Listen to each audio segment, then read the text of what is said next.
Welcome to Pastor's Chat today.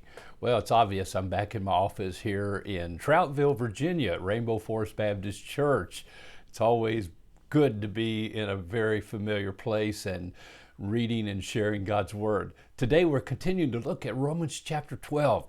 Yesterday we read those verses that reminded us it's not only important that we know our gift and exercise our gift in the context and in the body of Jesus Christ, but that we also do it with the right motive and in the right way. Remember, our spiritual gift is a supernatural ability God gives you at the moment of your salvation. He gives you several gifts. One of those gifts is a primary gift, and we believe there are 7 primary gifts listed in Romans chapter 12 here, and at least one of those gifts is your primary gift, those 7 gifts. Now, we've read about those, talked about those a long time, but yesterday, I quickly read that when he gave these gifts, he gave us some verses that go along with them. And so he's talking about, let love be without hypocrisy, abhor that which is evil, and that's really the prophet, but also cling to that which is good. Be kindly affectionate to one another with brotherly love and honor, preferring one another, not lagging in diligence, fervent in spirit, serving the Lord, rejoicing in hope, patient in tribulation, continuing steadfastly in prayer, distributing to the necessity of the saints. See, that's the giver. Given to hospitality. Bless those who persecute you. Bless and do not curse. If you're a leader and that's your main gift, people are going to curse you because they're not going to like the decisions you make in leading. So you bless and you don't curse. Rejoice with those who rejoice and weep with those who weep. That's the person who has the gift of mercy.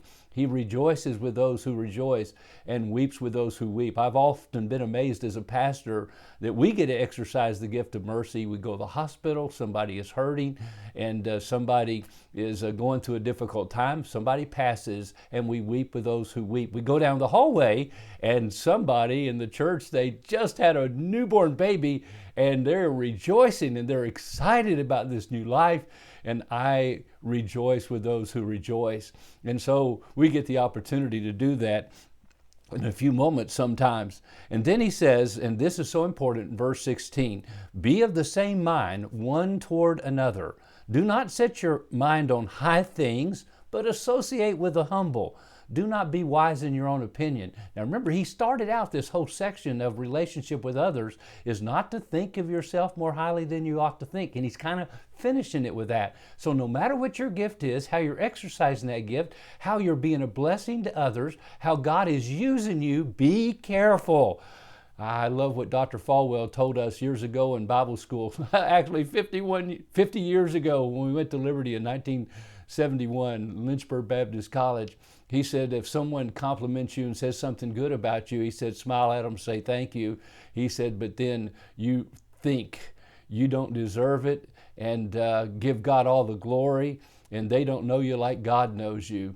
And so we just need to keep ourselves humble. Be not wise in your own opinion. And then repay no one evil for evil. Have regard for good things in the sight of all men. Now that's a new section that he goes into as he closes out this section of relationship with others in the church. Now relationships with our enemies. Repay no one evil for evil. Have regard for good things in the sight of all men. Now I want to tell you, if you're serving the Lord and you're trying to do your best to live right for God, and you're trying to stay away from those things that are evil, cleaving to that which is good, doing all these things, giving to hospital, all these things, I'll tell you, you got a big target on you. The devil is after you.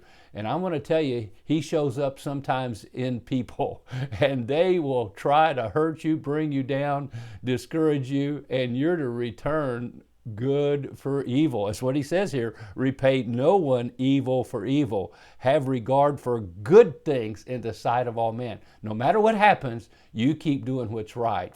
Be careful to maintain good works, the Apostle Paul said to Titus. Now, we're encouraged as we get to these last verses of Romans chapter 12. I think some of the greatest verses in all the Bible, and we're going to start looking at those tomorrow.